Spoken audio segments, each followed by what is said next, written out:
کبھی ایسا محسوس ہوا ہے کہ زندگی مشکلات میں گھری ہوئی ہے، ہر طرف سے دروازے بند ہو چکے ہیں، اور ایسا محسوس ہونا کہ دعائیں قبول ہی نہیں ہو رہی، اور ایسا محسوس ہوا ہے کہ پریشانیاں بڑھتی ہی جا رہی ہیں؟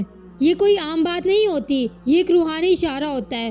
شاید ہم اللہ پاک سے دور ہو چکے ہوتے ہیں، یا اللہ پاک سے ہمارا تعلق اتنا کمزور ہو چکا ہوتا ہے کہ ہم مشکلات کا سامنا کرنا پڑتا ہے۔ مگر مزے کی بات تو یہ ہے کہ ہمارے پاس ایک ایسا عمل موجود ہے، اگر ہم اس کو کر لیں تو ہماری تمام مشکلات ختم ہو سکتی ہیں اور ہمیں اللہ پاک کی محبت حاصل ہو سکتی ہے۔ اس عمل کے بعد یہ ہمارے اوپر ڈیپینڈ کرتا ہے کہ ہم اس کو کتنا زیادہ کرتے ہیں تو اللہ پاک کے اتنے زیادہ قریب ہوتے جائیں گے۔ اور پتہ وہ عمل کیا ہے؟ وہ عمل ہے استغفار کرنا، مطلب اللہ پاک سے توبہ کرنا۔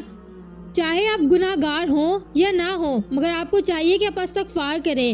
ہمارے پیارے نبی حضرت محمد صلی اللہ علیہ وآلہ وسلم جو دو جہانوں کے لیے رحمت للعالمین تھے اور اللہ پاک کے محبوب بندے تھے، اور وہ بھی استغفار کیا کرتے تھے۔ ہمارے پیارے نبی حضرت محمد صلی اللہ علیہ وآلہ وسلم نے فرمایا کہ جو شخص کثرت سے استغفار کرتا ہے تو اللہ پاک اس کے دلوں سے غم نکال دیتا ہے، ہر تنگی سے نجات دیتا ہے، اور ایسی جگہ سے رزق عطا کرتا ہے جہاں سے ہم گما بھی نہیں کر سکتے۔ اور آپ کو پتہ یہ وہی استغفار ہے جس نے یونس علیہ السلام کو مچھلی کے پیٹ سے نکالا، اور یہ وہی استغفار ہے جس نے حضرت نوح علیہ السلام کی قوم پر رحمت نازل فرمائی۔ اور مزے کی بات، یہ وہی استغفار ہے جس کو اللہ پاک نے اپنے بندوں کے لیے رحمت بنایا اور ہر مشکلات کا حل نکالا۔ آپ کو پتہ استغفار نہ صرف ہمارے گناہوں کو مٹاتا ہے بلکہ یہ ہمارے رزق میں بھی اضافہ کرتا ہے اور ہماری زندگی میں اتنی برکتیں پیدا کرتا ہے کہ ہماری زندگی اتنی آسان ہو جاتی ہے۔ آپ کو پتہ ابو ہریرہ رضی اللہ تعالیٰ عنہ سے روایت ہے کہ انہوں نے کہا، نبی اکرم صلی اللہ علیہ وآلہ وسلم نے فرمایا کہ نبی اکرم صلی اللہ علیہ وآلہ وسلم خود دن میں 70 سے زیادہ استغفار کرتے تھے۔ استغفار کر لینا کوئی عام سا عمل نہیں ہے بلکہ یہ اللہ پاک کی رحمت کو ہماری طرف کھینچتا ہے۔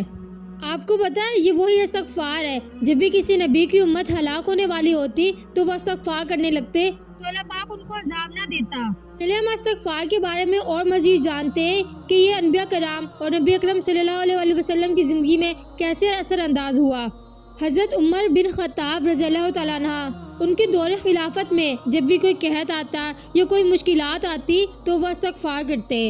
ایک مرتبہ ان کے دور میں سخت خشک سالی ہوئی تو چند لوگ ان کے پاس آئے اور کہنے لگے کہ دعا کریں۔ تب حضرت عمر رضی اللہ تعالیٰ عنہ نے فرمایا، استغفر اللہ استغفر اللہ استغفر اللہ، اور اسی کے بعد چند دنوں کے بعد خشک سالی ختم ہو گئی اور بارش ہو گئی۔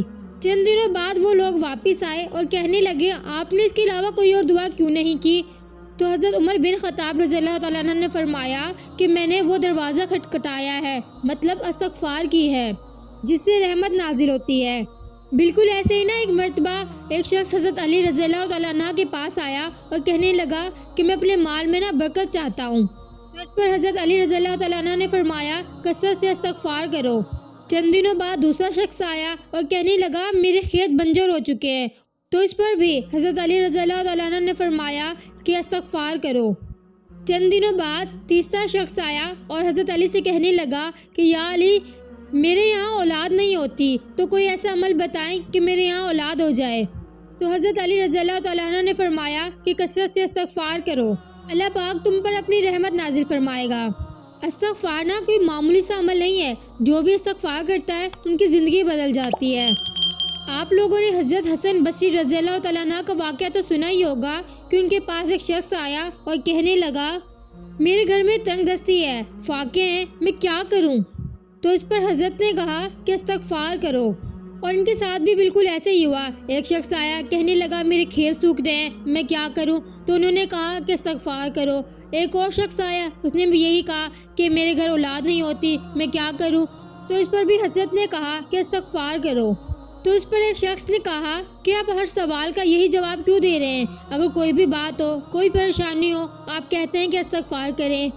تو حضرت نے فرمایا کہ یہ میرا نہیں بلکہ اللہ پاک کا جواب ہے، کہ اللہ پاک نے خود سورہ نوح میں یہ بات فرمائی ہے، اور حقیقت میں جن لوگوں نے استغفار کو اپنا معمول بنایا ان کی زندگیاں بدل چکی ہیں، ان کی مشکلات ختم ہو چکی ہیں، ان کو کوئی ذہنی دباؤ نہیں۔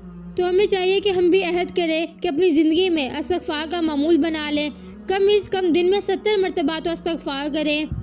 اگر آپ میری اس بات سے متفق ہیں تو کمنٹ سیکشن میں انشاءاللہ لکھیں اور اپنی نیت کا اظہار کریں۔ آپ کو چاہیے اگر آپ کی زندگی تنگ ہونے لگے، پریشانیاں آنے لگے تو آپ استغفار کریں۔ اگر آپ کے یہاں اولاد نہیں ہے تو استغفار کریں۔ اگر آپ کو کوئی کام نہیں ہو رہا تو استغفار کریں۔ اگر آپ پریشان ہیں، آپ کو ذہنی سکون نہیں مل رہا تو آپ کو چاہیے کہ آپ استغفار کریں۔ ہمیں چاہیے کہ ہم اپنی زندگی میں استغفار کو اتنا معمول بنا لیں کہ ہمیں جب بھی کوئی پریشانی ہو، جب بھی کوئی مصیبت پہنچے، ہماری زبان سے صرف استغفار نکلے۔ اور اسی کے ساتھ سونے سے پہلے استغفار کریں، نماز پڑھنے کے بعد استغفار کریں، اٹھتے بیٹھتے چلتے پھرتے استغفار ہی کریں۔ مجھے امید ہے اگر ہم اس کو اپنا لیں گے نا تو ہماری زندگی بہت آسان ہو جائے گی بنسبت ان لوگوں کے جو استغفار نہیں کرتے۔ اگر آپ کو ویڈیو اچھی لگی ہو تو لائک کرنا مت بھولیے گا اور اس کو صدقہ جاریہ سمجھ کر شیئر کر دیں تاکہ اسے دوسرے بھی فائدہ حاصل کر سکیں۔ اگر میرے چینل پر نیو ہے تو سبسکرائب کرنا بھی مت بھولیے گا۔ اللہ پاک آپ سب کا حامی و ناصر ہو۔ اس ماہ رمضان کے صدقے ہم سب کے گناہوں کی بخشش فرما دے، آمین۔